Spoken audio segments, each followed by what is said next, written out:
Hello everyone, स्वागत है आप सभी का अपना क्रैश कोर्स में। आज हम लोग पढ़ने वाले हैं इतिहास के लॉन्ग आंसर क्वेश्चन यानी दीर्घोत्तरीय प्रश्न, जो कि बोर्ड मॉडल क्वेश्चन है और सीधे तौर पे यही एग्जाम में क्वेश्चन आपको देखने को भी मिलेंगे। चलिए शुरू करते हैं।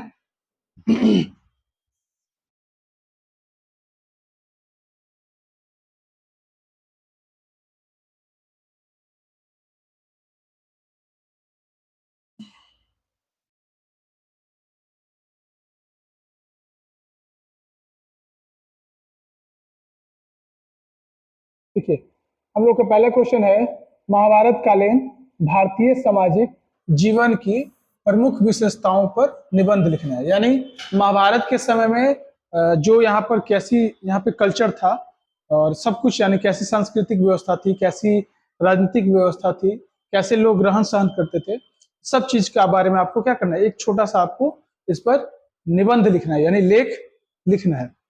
देखिए, महाभारत का सामाजिक जीवन सबसे पहले हम लोग देखते हैं कि क्या था मोटे तौर पर। तो महाभारत काल हम उत्तर वैदिक काल, ठीक है, मतलब उत्तर वैदिक काल के अंत से लेकर के बुद्ध के जो काल है, गौतम बुद्ध का, उसी के बीच में माना जाता है कि महाभारत का भी काल था।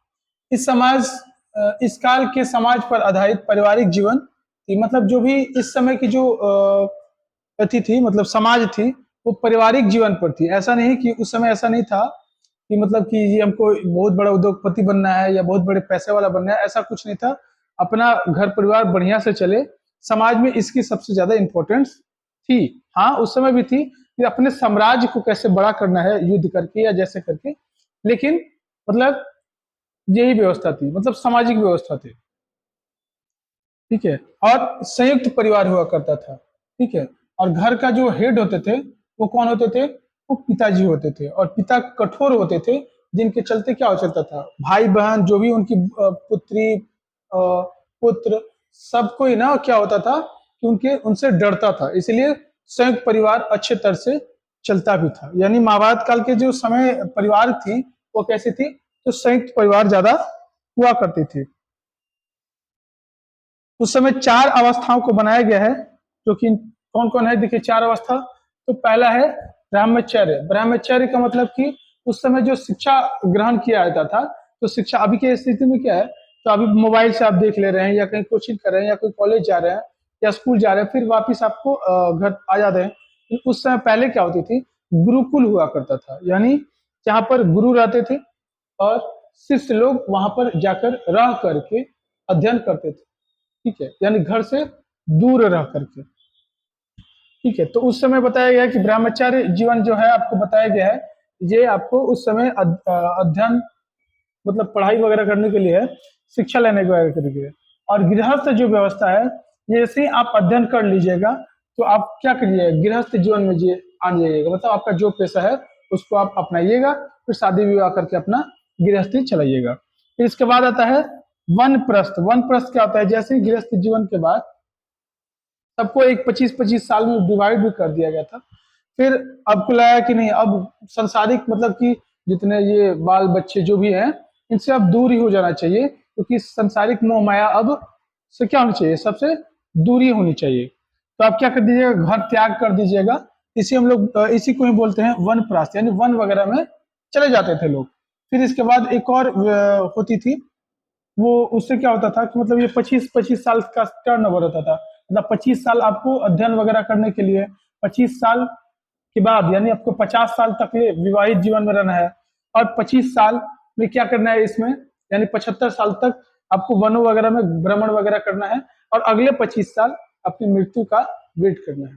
ठीक है, यानी चार भागों में बांटा गया था। जाति प्रथा भी थी, तो जाति प्रथा इस हिसाब से थी आपको। जाति प्रथा मतलब कि जो होते थे ना, वो समाज में ऊंच नीच की भावना उस समय भी थी, लेकिन समाज जो नगण्य शोषण चलता था, मतलब कि समाज में शोषण स्तर काफी कम चलता था। ऐसा नहीं कि मतलब जो ये है तो ऐसे नहीं, मतलब होती थी, बट समाज में शोषण जो होता था वो कम हुआ करता था। ठीक है, और स्त्रियों की स्थिति उस समय कैसी हुआ करती थी?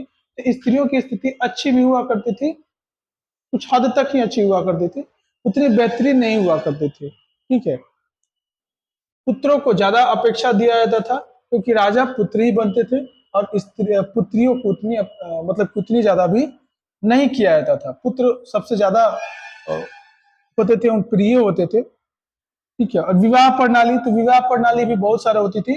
इसमें आपको ब्रह्म विवाह, प्रजापति विवाह, प्रेम विवाह, असुर विवाह, देव विवाह, है ना, गंधर्व विवाह, राक्षस विवाह, मतलब किसी को भगा उगा भी लेना, जबरदस्ती शादी भी कर लेना, ये सब उस समय भी आपको चलती थी। इसी तरह से आपको याद होगा कि जैसे भगवान श्री कृष्ण ने रुक्मणी से शादी किया था, तो कैसे शादी किया था?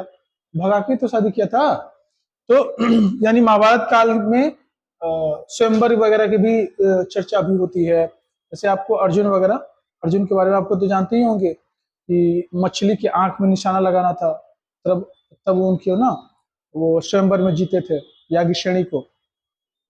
उसी तरह से आप मतलब कि विवाह हर तरीके से थे, मतलब बहुत तरीके से, यानी प्रेम विवाह, फिर से आपको लेकर के भगा कर विवाह, जबरदस्ती विवाह उस समय भी बहुत ज्यादा चलती थी। अब देखिए खान पान लोग क्या खाते थे, तो खान पान भी वो लोगों का नॉर्मल हुआ करता था, जैसे गेहूं, चावल, मक्खन, घी वगैरह। जैसे श्री कृष्ण भगवान के बारे में तो पता ही होगा कि मक्खन वगैरह ज्यादा खाते थे, तो मक्खन वगैरह सब लोग ज्यादा खाते थे। मांस मछली का भी सेवन उस समय भी हुआ करता था। मनोरंजन आइए, तो मनोरंजन में वो लोग क्या करते थे, तो मनोरंजन में वो लोग क्या करते थे, घरेलू और मैदानी, मतलब मनोरंजन दो तरीके से होती थी, एक घर पे ही रह करके और एक घर से बाहर। तो घर पे रह करके चौसा वगैरह खेल लेना, वो सब होता था।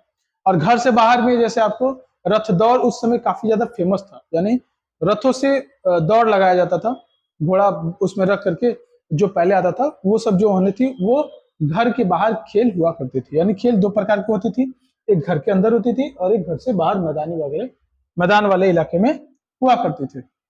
नृत्य वगैरह भी लोग सीखते थे, बांसुरी और वीणा भी लोग बजाते थे। अब देखिए चरित्रहीनता क्या थी, तो महाभारत काल में मतलब जो राजा थे और जो उच्च कुल के लोग जो थे, जो धनी लोग थे, उनमें चरित्रहीनता की भावना सबसे ज्यादा थी, आगे थी। कैसे? क्योंकि उस समय लोग ना एक से ज्यादा स्त्रियों से विवाह वगैरह करने लगे थे, जिनसे ऐसा माना जाता है कि मतलब समाज में नैतिक पतन की जैसा ही हो गया था। मतलब एक स्त्री से तीन चार पुरुषों का जो संबंध हो जाएगा तो नैतिक पतन तो होना ही है समाज का। यानी चरित्रहीनता की जो स्थिति थी वो काफी ज्यादा यहाँ पर देखने को आपको मिलती है। जैसे आपको पता होगा कि महाभारत काल में जुआ में ही ना याज्ञसेनी को, द्रौपदी को हार गए थे वो लोग, पांचों पांडव। यानी जुआ वगैरह भी ज्यादा उस समय प्रचलन था। यानी जो राजा थे, जो अमीर वगैरह थे, अमीर तबके लोग, ये लोग ऐसे अवसर काम करते थे। यानी चरित्रहीनता इन लोगों में ज्यादा आ गई थी। वस्त्र आभूषण भी वो लोग पहनते थे, जिसमें सूती, रेशमी, ऊनी वस्त्र भी पहनते थे और पगड़ी बांधते थे। वो लोग क्या करते थे, पग बांधते थे। यानी पुरुष भी पग बांधते थे और स्त्रियां भी पग बांधती थी।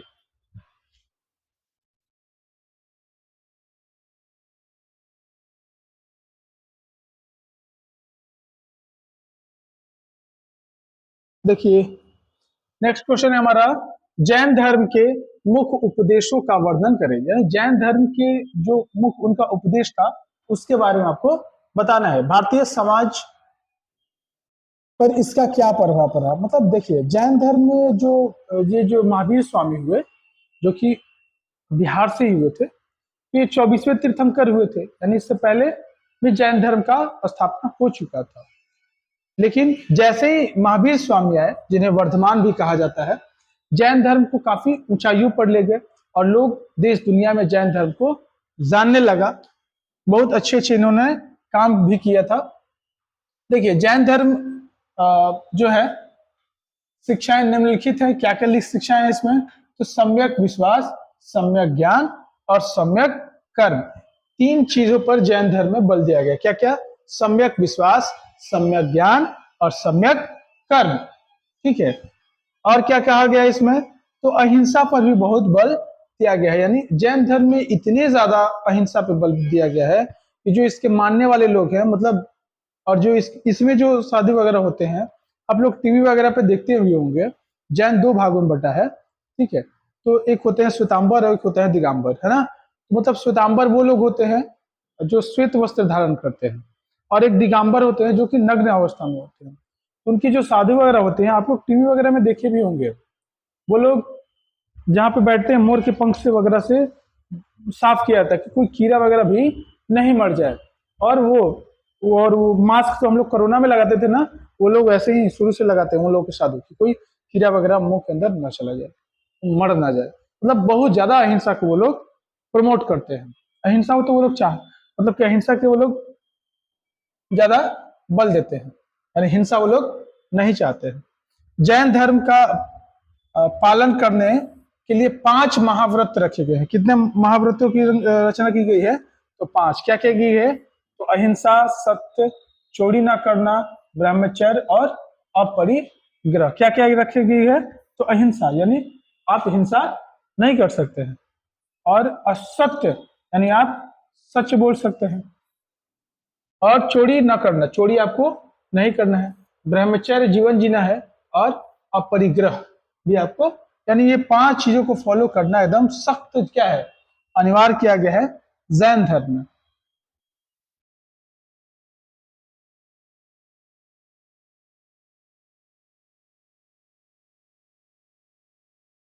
चलिए अब नेक्स्ट क्वेश्चन देखते हैं हम लोग।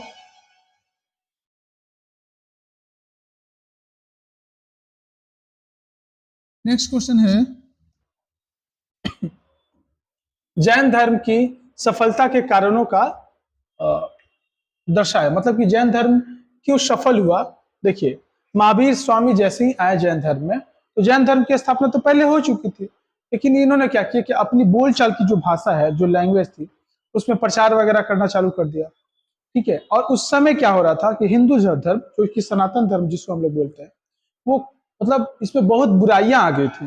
जैसे कि ब्राह्मणवाद सबसे ज्यादा इसमें था, यानी ब्राह्मण अपने आप को सर्वश्रेष्ठ घोषित करते थे, और जो शूद्र होते थे उनको मतलब कि काफी हद तक क्रिटिसाइड करते थे, उनको समाज से बाइकाट करते थे, शोषण वगैरह उनका होता था। तो उन लोगों को भी लगता था कि मतलब हम जिस धर्म से हैं उस धर्म में हमको तो कोई इज्जत वगैरह है नहीं, तो जो नया जो धर्म है इसमें कोई जात पात की व्यवस्था नहीं थी। तो बहुत सारे लोगों ने क्या किया, जैन धर्म को अपनाना शुरू कर दिया। बौद्ध और जैन से हिंदू धर्म से बौद्ध और जैन बहुत बनने लगे थे। तो इससे आपको क्या हुआ, जैन धर्म काफी हद तक विकास होना चालू हुआ, और जो राजा वगैरह थे उस समय के 2-4 राजा, वो भी जैन धर्म अपनाने लगे। और जैन धर्म की अच्छाई ये थी कि इसमें जात पात की व्यवस्था नहीं थी, इसलिए बहुत सारे लोग जो दबे हुए लोग थे, जिनको काफी दिक्कतों का सामना करना पड़ रहा था सनातन धर्म में या हिंदू धर्म से, वो लोग अपना ये धर्म में स्विच कर रहे थे, जा रहे थे। ठीक है, इससे चलते जैन धर्म काफी हद तक ऊपर भी उठ गया।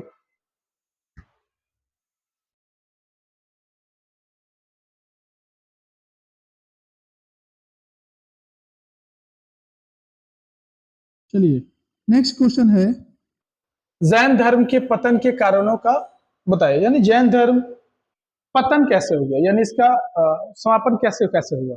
देखिए, जैन धर्म तो ऐसे समाज में जो कुरीतियां थी उस समय, उसको दूर करने के लिए लाया गया था, और बहुत सारे लोगों ने क्या किया, अपना अपना धर्म छोड़ करके इस धर्म से जुड़े भी। लेकिन ये धर्म अभी के डेट में आपको जैन धर्म के बारे में पता होगा कि इनकी विदेशों में शाखाएं बहुत कम है, यानी बहुत कम लोग हैं जो कि विदेशों में इनको फॉलो करते हैं। इंडिया में ही उत्पत्ति हुई, और थोड़ा बहुत इंडिया में ही है जो जैन है, बाकी दूसरे देशों में जैनों की संख्या नग्न है, यानी ना के बराबर है। जैसे कि और सब जो धर्म है, जो हिंदू हुआ, क्रिश्चियन, मुस्लिम जो भी है, तो यहाँ पे भी है और दूसरे दूसरे देशों में भी है, लेकिन जैन धर्म की संख्या काफी कम है। इसके पीछे रीजन क्या है, इसका सख्त और कठोर जो है ना नियम कानून बहुत सख्त है, और दूसरी बात ये अपने आप को हिंदू धर्म से उतना अलग नहीं कर पाए। ठीक है, तो लोगों को लगा कि जिस धर्म से हम है उसी धर्म को ये बोल रहा है, तो ज्यादा तो कोई अंतर है नहीं है, बस ये ना है कि ये जात पात इसमें नहीं है, बाकी सब तो सेम प्रोसीजर रहता है, इसमें थोड़ा बहुत हल्का फुल्का पूजा पड़ती अलग है, बाकी सेम रहता है। तो इसको लोगों ने उतना ज्यादा नहीं अपनाया, और बाहर में भी ये प्रचार वगैरह नहीं हो पाया। और उसी समय क्या हुआ, जैसे ये जैन धर्म फल फूल रहा था, तो आपको हिंदू धर्म से 2-3 साधु थे, जो कि शंकराचार्य वगैरह लोग विद्वान, इन लोगों ने क्या किया कि हिंदू धर्म में जो जो कमियां थी कुछ हद तक दूर किया और काफी हद तक प्रचार वगैरह करना चालू कर दिया, जिससे जैन धर्म नहीं हो पाया उतना। फिर वही लोग ने सोचा कि चलो इसमें तो कोई अंतर है नहीं, थोड़ा बहुत है तो मैनेज कर लेते हैं। ये इसी के चलते उतना ज्यादा ये फला फूला नहीं। इसमें सबसे कठोर नियम होता है।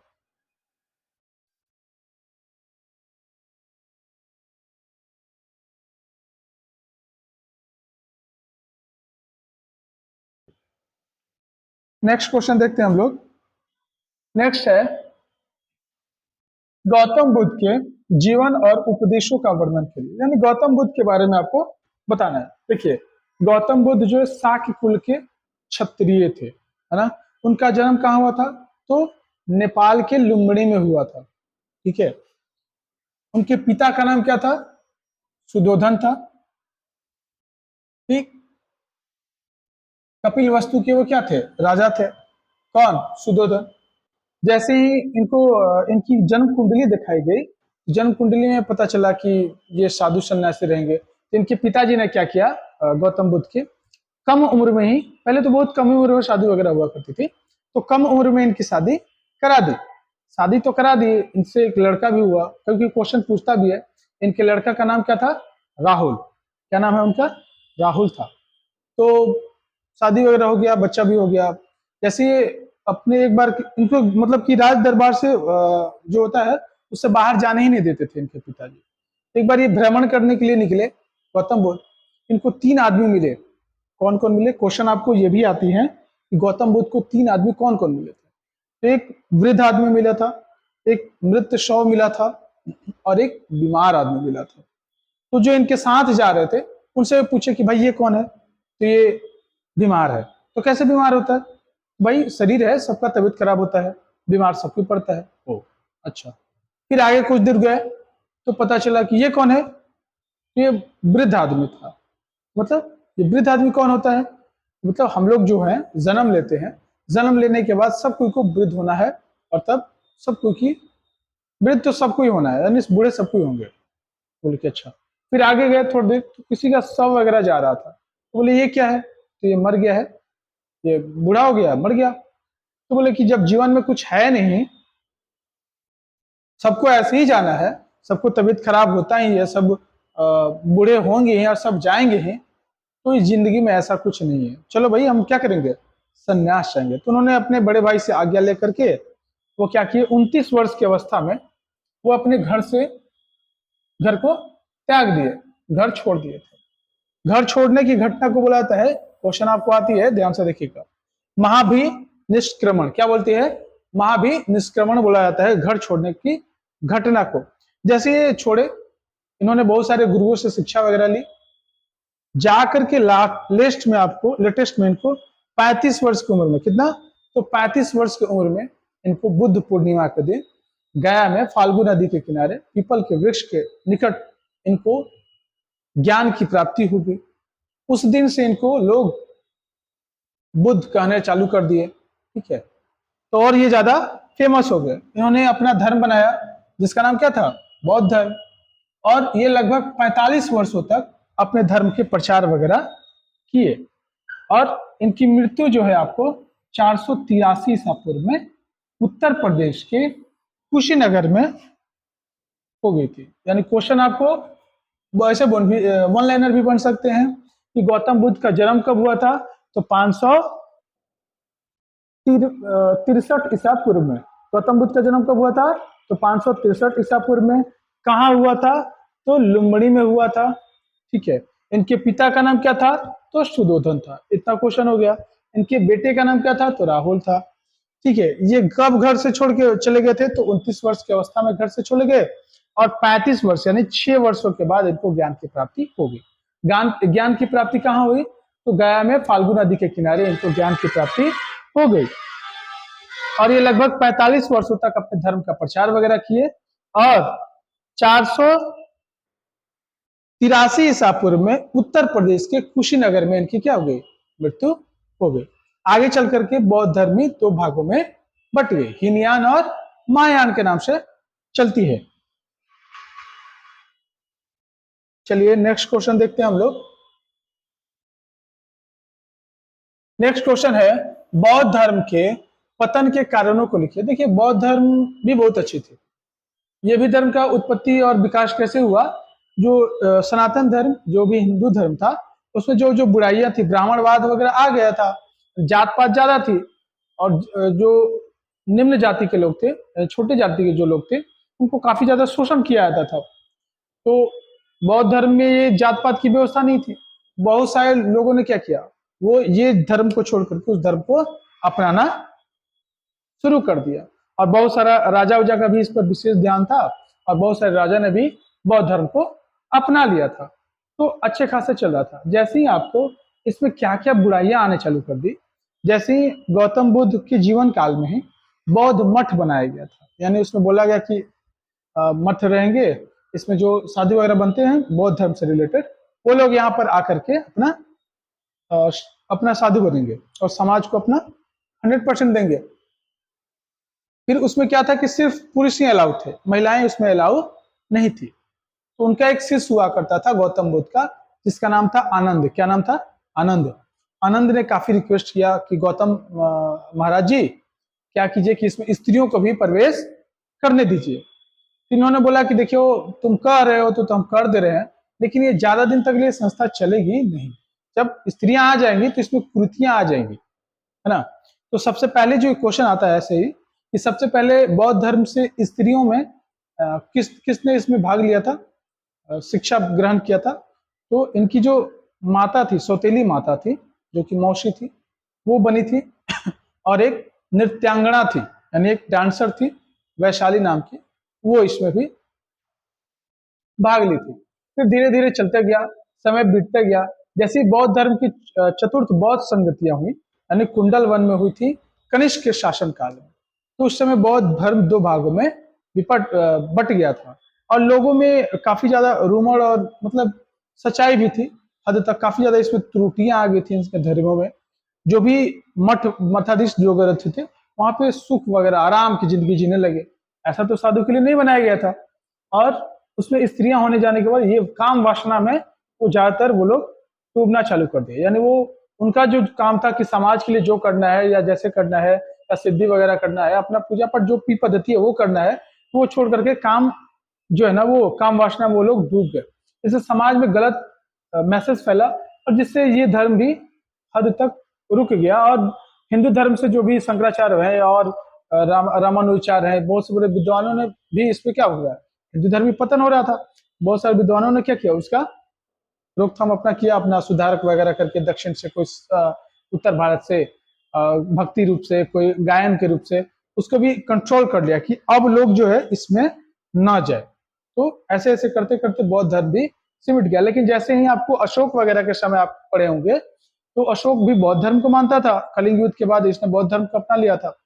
फिर अशोक ने अपने बेटा और बेटी, है ना, उसको दूसरे दूसरे देशों में भेजा था, यानी श्रीलंका भेजा था प्रचार वगैरह करने के लिए। तो आपको चाइना, श्रीलंका, ये सब जो है ना, सब कंट्री में आपको बौद्ध धर्म अच्छा खासा है, अच्छे खासे लोग फैले हुए हैं।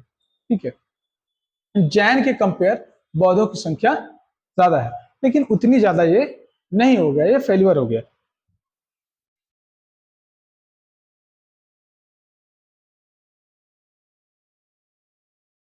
चलिए नेक्स्ट क्वेश्चन देखते हैं हम लोग।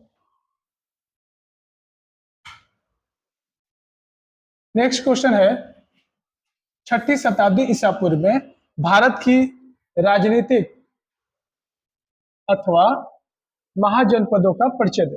यानी आपको बताना है कि 6ठी शताब्दी ईसा पूर्व में भारत की राजनीतिक दशा कैसी थी, उसी के बारे में आपको बतानी है। देखिए, 6ठी शताब्दी ईसा पूर्व में उत्तर भारत की राजनीतिक व्यवस्था जो थी वो उत्तरोत उन्नत हो रही थी, मतलब कि दिन प्रतिदिन अच्छी हो रही थी।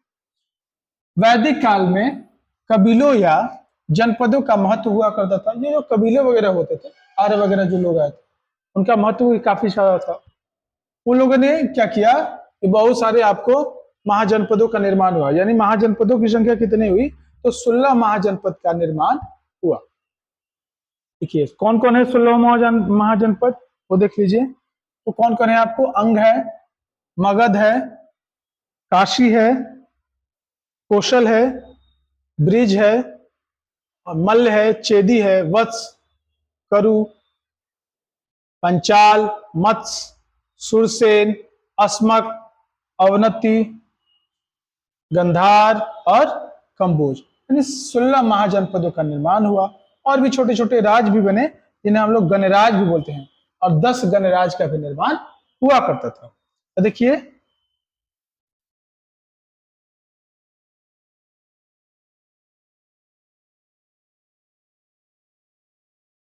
अंग, क्वेश्चन आपको ऐसा भी आता है, ध्यान से देखिएगा।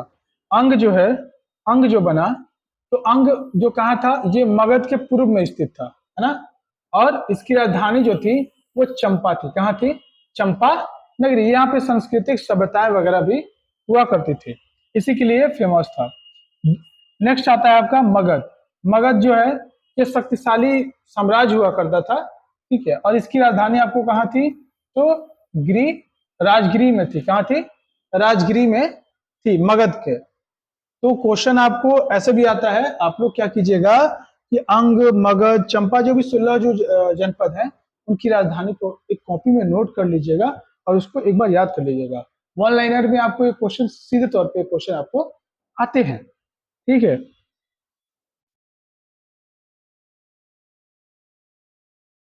नेक्स्ट है आपको काशी। काशी की राजधानी कहाँ है आपको? तो वाराणसी में ही है, ठीक। और वहां पर 2 नदियों का संगम है। कौन? वरुणा और अशी नदियों का संगम था। और आज भी काशी बहुत ज्यादा फेमस है, धार्मिक स्थल है, वहां पे बहुत सारे लोग जाते भी हैं। फिर आपको आता है कौशल। कौशल जो है उत्तर काशी के उत्तर में स्थित है, और इसके विस्तार का क्षेत्र जो है उत्तर प्रदेश के मध्य भाग तक था। इसकी राजधानी आपको श्रावस्ती थी, यानी कौशल की राजधानी कहाँ थी? श्रावस्ती में थी। ब्रिज, ब्रिज जो है 8 राज्यों का संघ हुआ करता था। इसमें आपको लिच्छवी, विदेह और ज्ञात्रिक विशेष महत्व के गणराज थे, ठीक है। और इसकी राजधानी आपको कहाँ थी? तो वैशाली। यानी ब्रिज की राजधानी कहाँ थी? तो वैशाली थी। मल्ल देखिए, मल्ल भी एक महत्वपूर्ण गणराज हुआ करता था, जो कि ब्रिज के पश्चिम और कौशल के पूर्व में स्थित था। यह 2 शाखाओं में विभक्त था, ठीक है। और एक शाखा थी पावामल और दूसरा शाखा था कुशीनगर के मल। यानी 2 शाखाओं में कौन थी? मल जो थी वो 2 भागों में बटी हुई थी। कौन कौन? तो एक पावा का मल था और दूसरा कुशीनगर का मल हुआ करता था। महाभारत में इसकी चर्चा भी आपको मिलती है। नेक्स्ट आता है आपको चेदी। चेदी जो है ये राज यमुना नदी के दक्षिण में स्थित था। इसकी राजधानी आपको शक्तिमती थी। कहाँ थी? शक्तिमती। यानी चेदी की राजधानी कहाँ थी? तो शक्तिमती। वत्स देखिए, वत्स जो कि यमुना के उत्तर में था और काशी के पश्चिम में स्थित था। इसकी राजधानी आपको कौशाम्बी थी। कहाँ थी? कौशाम्बी। नेक्स्ट है आपको करु। करु की जो राजधानी थी वो आपको कहाँ थी? ये आधुनिक दिल्ली और मेरठ के समीप हुआ करता था, जिसे हम लोग इंद्रप्रस्थ के नाम से भी जानते हैं। प्रारंभ में यहाँ राजतंत्रात्मक शासन व्यवस्था थी, बाद में यहाँ पे गणतांत्रिक व्यवस्था है। सोच सकते कि उस समय भी गणतांत्रिक जो व्यवस्था थी यहाँ पर थी। कहाँ पे? कड़ू में थी। और 300 लगभग जो है इसमें संघ हुआ करते थे, और संघ मिलकर क्या करते थे? ये चलाते थे। नेक्स्ट है आपको पंचाल। पंचाल क्या है? देखिए, पंचाल जो है वो कुरु के पूर्व और दक्षिण में स्थित है। यमुना गंगा नदी के द्वारा यह 2 भागों में क्या होती है? बटती है। यानी पंचाल जो है गंगा नदी के द्वारा 2 भागों में बटती थी। यहाँ भी कुरु की तरह राजतंत्रात्मक के बाद गणतात्मक व्यवस्था भी लागू हुई। यानी कुरु के बाद आपको पंचाल में भी गणतंत्रात्मक शासन व्यवस्था लागू हो गई। फिर आपको आता है मत्स्य। मत्स्य जो है ये भी आपको व्यापारिक दृष्टि से काफी इंपॉर्टेंट जगह पर था, और इसकी राजधानी आपको विराट नगरी थी। कहाँ थी? तो मत्स्य की राजधानी आपको विराट नगरी थी। सूरसेन, सूरसेन जो है ना कुरुक्षेत्र के और दक्षिण यमुना के दक्षिण किनारे पर स्थित था। इसकी राजधानी आपको मथुरा हुआ करती थी। यानी सूरसेन की राजधानी कहाँ हुआ करती थी? तो मथुरा में हुआ करती थी। नेक्स्ट है आपको अस्मक, अस्मक जो है ये गोदावरी नदी के दक्षिण में हुआ करती थी और वहीं पर इसकी राजधानी हुआ करती थी। यहाँ पर इच्छासु वंश के इच्छा इक्ष्वाकु वंश के राजाओं यहाँ पर रहते थे। अवनति देखिए, तो अवनति जो है ये विंध्य पर्वत वाले हिस्सा में हुआ करती थी। फिर आता है आपको गंधार। ये गंधार भी जो थी ये जनपद आधुनिक अफगानिस्तान, कहाँ थे, अफगानिस्तान से लेकर के सिंध वाले इलाके तक फैली हुआ करती थी। फिर आता है आपको कंबोज। कंबोज जो है वो आपको गंधार के उत्तर पश्चिम में स्थित थी और महाजनपद भी कहा जाता था। इसका हाटक या राजापुर थी। संभवतः द्वारक भी इसी राज्य के अंतर्गत आते थे। यानी महाजनपदों की संख्या कितनी है, तो 16 है।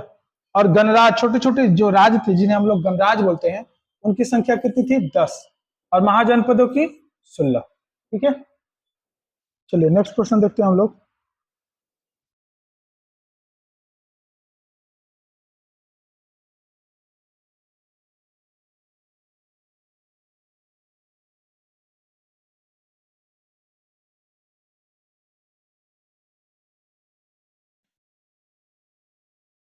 देखिए नेक्स्ट क्वेश्चन है, मगध साम्राज्य के उत्थान के क्या क्या कारण थे, यानी मगध जो साम्राज्य था वो कैसे उसकी विकास हुई, क्या कारण थे उसका।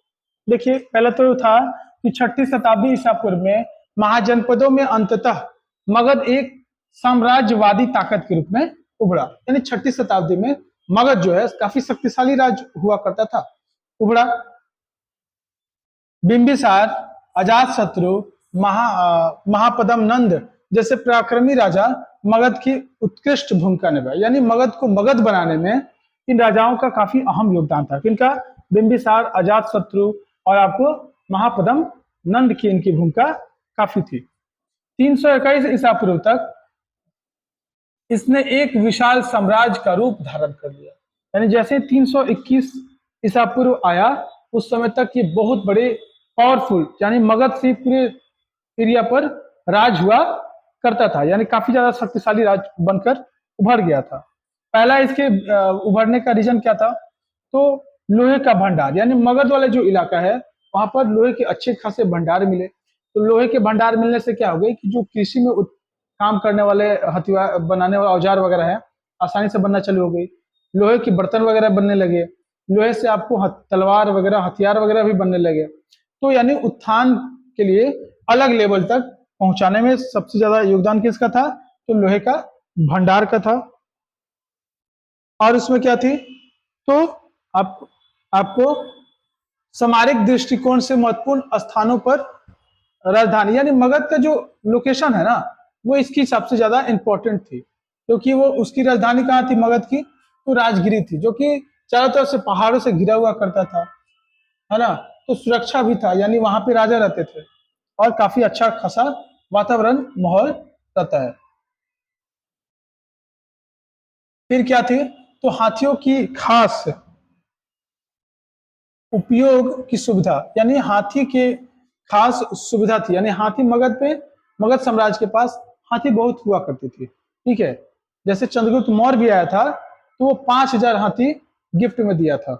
ठीक है, किसको, जिनको युद्ध में हराया था, जिनकी बेटी से वो शादी किया था, उसी को उनको क्या किया था, 5000 हाथी भी गिफ्ट दिया था। यानी हाथी अच्छी खासी हुआ करती थी। व्यापारिक मार्ग से जुड़ा होना, यानी मगध जो है ये व्यापारिक, यानी पूरे इलाका, यानी मगध का जो इलाका हुआ करता था, अभी के जो ये भारत है इसी पूरा ये इधर वाला पाकिस्तान वाला इलाका, इधर बांग्लादेश वाला इलाका, ये अफगानिस्तान वाला इलाका, इतना ये एरिया हुआ करता था। यानी रेशम मार्ग वगैरह भी जो कनिष्क के समय की थी वो वाला भी एरिया इस समय हुआ करता था। तो अच्छे खासे व्यापार वगैरह भी हुआ करते थे, जिससे मगध दिन पर दिन और ज्यादा तरक्की कर रहा था और उत्थान कर रहा था। और यहाँ पर प्रतापी राजा भी हुआ करते थे। नेक्स्ट क्वेश्चन देखते हैं हम लोग। नेक्स्ट है, चंद्रगुप्त मौर्य की जीवनी एवं उपलब्धियों का वर्णन करें। देखिए चंद्रगुप्त मौर्य का जो जन्म है 345 ईसा पूर्व में हुआ था। कब हुआ था, तो 345 ईसा पूर्व में हुआ था। उनके गुरु जी का नाम क्या था, सबको पता है, क्या नाम था? चाणक्य, जिन्हें हम लोग विष्णुगुप्त भी बोलते हैं या कौटिल्य भी बोलते हैं। ठीक है। नेपाल के तराई में पिपलिबीन की प्रजातंत्र राज, वहीं पे उसका क्या हुआ था। ये बहुत सारे विद्वानों का अलग अलग मत है। ऐसा माना जाता है कि चंद्रगुप्त मौर्य जो है, बहुत सारे विद्वान ये भी बोलते हैं कि वो निम्न कोटि का था, है ना। उसको क्या किया गया था कि मतलब कि चंद्रगुप्त मौर्य तो मतलब उस समय जो धनानंद था शासक, तो जैसे ही सिकंदर आक्रमण करने वाला था, तो जो गुरु जी थे चाणक्य, ये जाकर के उनको बताया कि देखिए आप सचेत हो जाइए, सिकंदर महान की सेना निकल गई है और अगला नंबर आपका है, तो आप सचेत हुए। तो उन्होंने क्या किया, जो राजा था वो काफी ज्यादा नशे वगैरह में डूबा रहता था और भोग विलास में वो डूबा हुआ करता था। तो उसने क्या किया कि गुरु जी की अपमान करके इनको वहां से भगा दिया। तो अपमानित होकर के वहां से निकले, बोले कि अब तुम्हारा जिस दिन मृत्यु होगा उसी दिन अपना क्या करेंगे, शिखा बांधेंगे। तो इन्होंने सोचा कि ऐसा, मान लो वो शिक्षक, वो राजा, तो कैसे हराएं। उसको हराने के लिए कोई तो साधन चाहिए, मतलब कोई तो चाहिए। तो चंद्रगुप्त मौर्य को वो कुछ ऐसा माना जाता है, अलग अलग विद्वान अलग अलग मत दिए हैं, अलग कहानी भी इसके पीछे है। तो उसको कुछ पैसे में कुछ मोहरे दे करके चंद्रगुप्त मौर्य को खरीद लिए। खरीदने के बाद उसका शिक्षण वगैरह किए, उसको पढ़ाया लिखाया और फिर उसको सब चीज वो अपना बताया। फिर वो राजा बना। कौन? चंद्रगुप्त मौर्य ने क्या किया, घनानंद को मार करके राजा बना। और राजा बनने के बाद चंद्रगुप्त मौर्य क्या हुआ, अपने गुरु जी को ही प्रधानमंत्री यानी महामंत्री भी बनाया और सलाहकार भी थे, यानी सब कुछ सलाह वगैरह गुरु जी से ही लिया करता था। और चंद्रगुप्त मौर्य ने काफी दूर तक इलाका जो है ना वो कब्जा किया हुआ था, यानी विशाल, मतलब कह सकते हैं कि बहुत बड़े साम्राज्य भी बनाया हुआ था।